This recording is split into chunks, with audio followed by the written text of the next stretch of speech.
Afin de préserver l'intention artistique initiale de l'œuvre testée, le contenu qui va suivre est en 4K UHD HDR10. Le but étant de vous montrer les images HDR d'origine, sans tone mapping.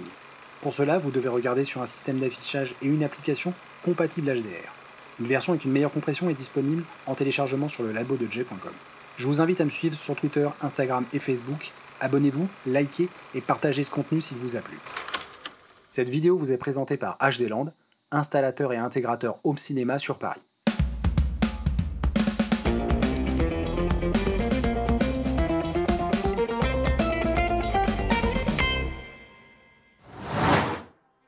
Bonjour à toutes et à tous et bienvenue dans ce test complet du Blu-ray Ultra HD 4K de Super 8. Au programme, quelques mots sur le film, les détails techniques du master d'origine, les infos sur le disque et son contenu, l'analyse de l'image et la conclusion. Super 8 est un film américain de J.J. Abrams datant de 2011.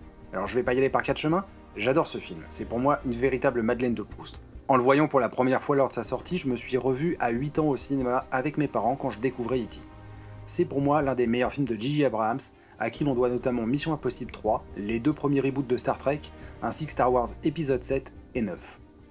Ce film est magnifique, visuellement, artistiquement, les enfants sont incroyables, les seconds rôles aussi, mention spéciale à Ron Eldard et au trop rare Kyle Chandler. La musique est splendide, la photo de Larry Fong est sublime, les effets d'ILM et les effets plateaux sont vraiment très réussis, et la bande son risque fort de faire trembler votre maison. Bref, je tarie pas d'éloges sur ce film, et mon amour pour celui-ci est proportionnel à la déception que j'ai éprouvée en testant ce Blu-ray. Mais nous y reviendrons plus tard. Techniquement, ce film a été tourné avec un large éventail de caméras, majoritairement en pellicule. Au menu, on trouve de la Reflex 16S R3, de la Reflex 435, des caméras Beaulieu 4008 ZM4, des Bell EOL IMO, une Canon 1014 XLS, de la Panavision Panaflex Millennium XL2, ainsi qu'une Red One MX. Niveau optique, ils ont utilisé des Zeiss Super Speed, la série E et C de chez Panavision, ainsi que la série ATZ et AWZ2. A l'origine, ce film a bénéficié d'un digital intermédiaire 2K, et la version qui nous est présentée aujourd'hui a été remasterisée en 4K. Le film a été tourné en anamorphique. Alors l'anamorphose, ça consiste à comprimer optiquement l'image lors de l'enregistrement.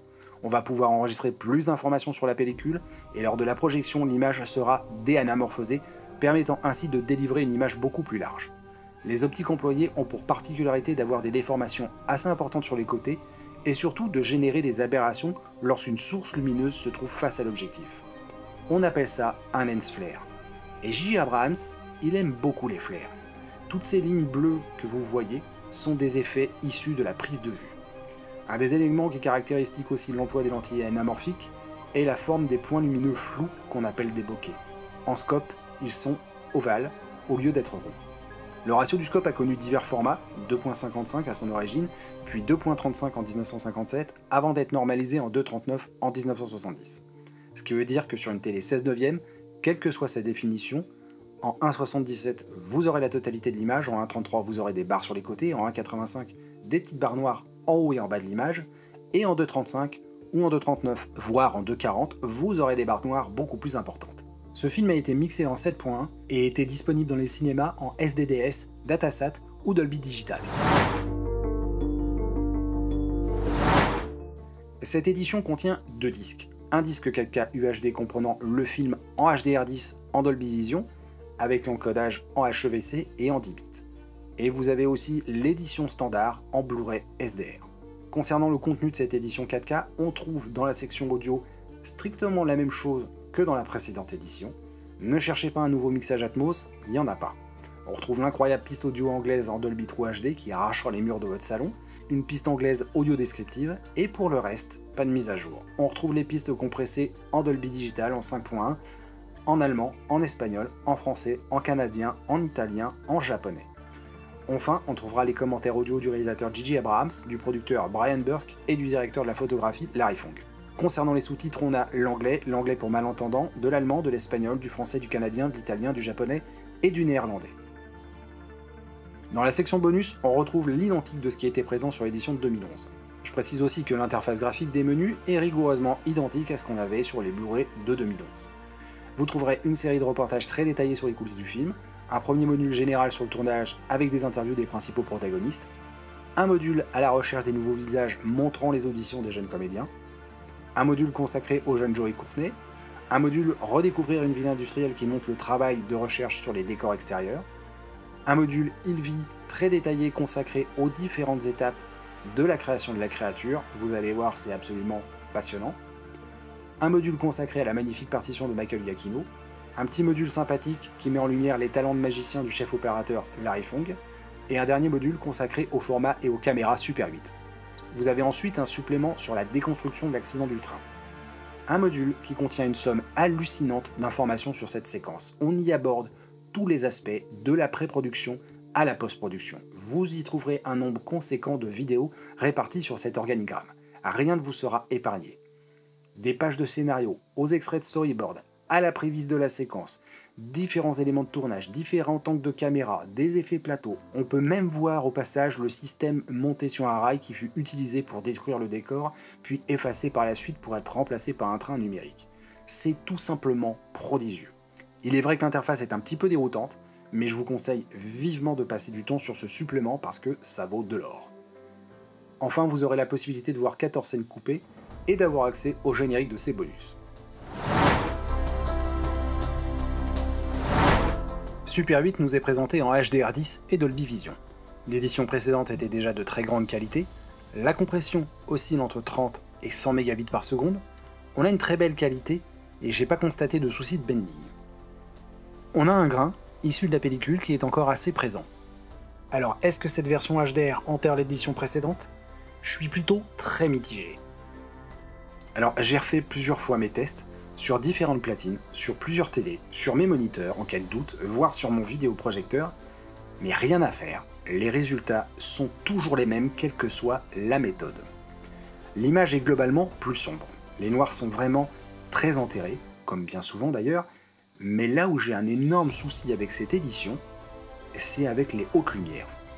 Si les pics avoisinent entre 3 et 400 nits, même si j'ai relevé un pic qui s'est perdu à 800, on est face à des niveaux qui sont pas très élevés. Et la première chose qui m'a mis la puce à l'oreille, c'est cette scène. On a des flares et des spéculaires sur la carrosserie de la voiture.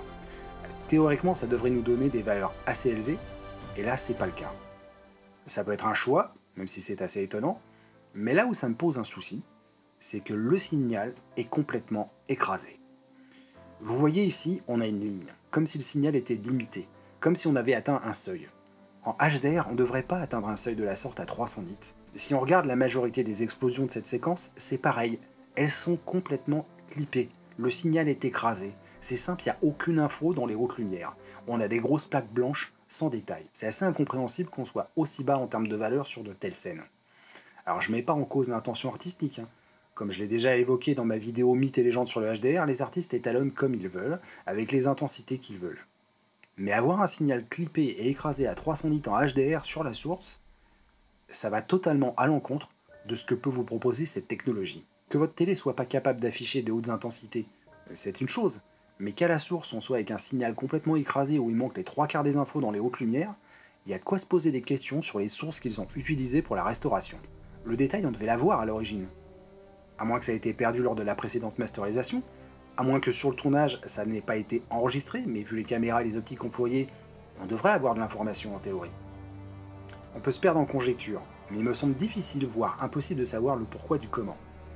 Il est vrai que quand on compare cette explosion de speed en HDR avec cette explosion, on joue pas du tout dans la même cour. Encore une fois, il n'est pas question d'intention artistique, c'est purement technique. Où sont les infos dans les hautes lumières? Vous voyez le signal là? On a des crêtes. Là, c'est écrasé. On devrait avoir du détail. Il est où le détail? En comparant avec la version SDR de 2011, on a vraiment l'impression d'avoir la même source. Comme s'ils étaient partis de la version SDR et qu'ils l'avaient upgradé en HDR. J'ai pas la réponse à la question, je vais être honnête avec vous, je me suis posé beaucoup de questions sur mon test, je l'ai refait plusieurs fois, j'ai remesuré avec d'autres films dans les mêmes conditions, j'ai regardé sur plusieurs TV, j'ai regardé sur mon vidéoprojecteur, le résultat est sans appel. Et vous pouvez invoquer l'audio Dolby Vision, il ne pourra rien pour vous.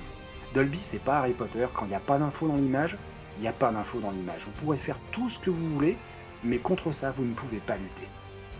Une très grande partie de ce film se passe de nuit avec des scènes très sombres. Certaines d'entre elles manquent cruellement de détails à mon goût.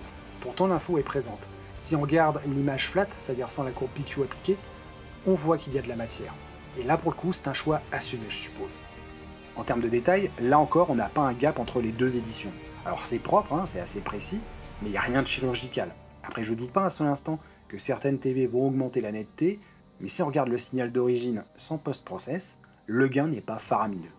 La colorimétrie est sensiblement identique, on n'a pas un étalonnage totalement différent, on est sur du P3 D65 encapsulé dans du BT 2020.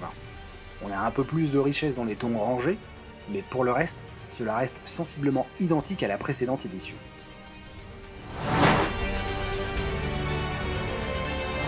Si on fait le bilan, les menus sont identiques à l'édition précédente. Les bonus sont identiques. Le visuel du disque est identique. Les pistes son sont identiques pour la majeure partie des pays. On reste avec nos pistes 5.1 Dolby Digital compressées. Pour la qualité de l'image, le bond en avant promis par le HDR n'est selon moi pas au rendez-vous. Je m'attendais à avoir une image plus riche, plus détaillée. Ils ont gardé peu ou prou le même étalonnage, et c'est parfait en ce sens parce qu'il n'y avait pour moi aucune raison de modifier la colorimétrie de ce film. Mais je suis vraiment déçu par le manque de matière dans certaines parties de l'image. Peut-être que les conditions de prise de vue n'ont simplement pas permis d'avoir du détail dans les hautes lumières, et que finalement cette édition est ce que l'on peut avoir de mieux avec le matériel d'origine. Malgré tout, l'image est de très bonne qualité, et bien supérieure en termes d'encodage à la précédente édition. Ce qui fait de cette édition la meilleure version de Super 8 disponible à l'heure actuelle, même si je m'attendais à beaucoup mieux. Ce test est maintenant terminé, on se retrouve très bientôt pour de nouveaux tests. D'ici là, portez-vous bien et je vous dis à très bientôt.